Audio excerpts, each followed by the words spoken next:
บ้านนาคูเนาะไปสื่อฮอไตเลี้ยวซ้ายดงลิงแต่ว่าภาพที่เราเห็นอยู่ตอนนี้แม่นบ้านนาคูเมืองจำพรแขวงสวรรณเขต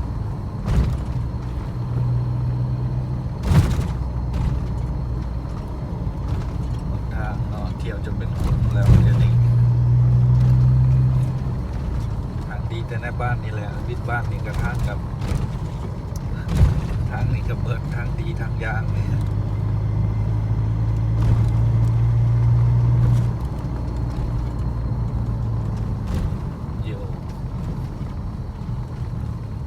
หลีคุ้มจะมาตำกัน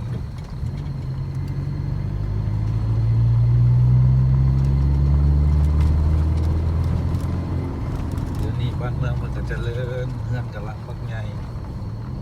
โรงหำโรงเรียนกับมีนี่โรงเรียนเด็กน้อยเปิดเข้าเรียนแล้วเนาะบ่มีโควิดแล้วนี่เปิดได้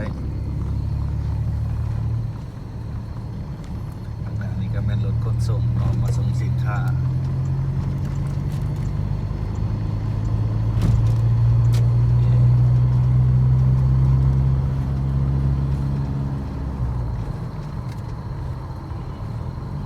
ใกล้แล้ว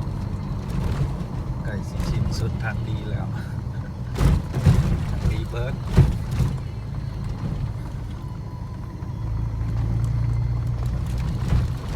นี่เนาะ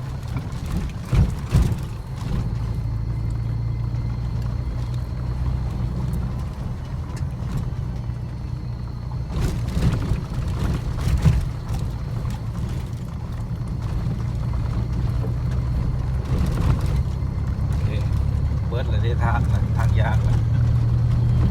ทางดีเบิร์ดแล้ว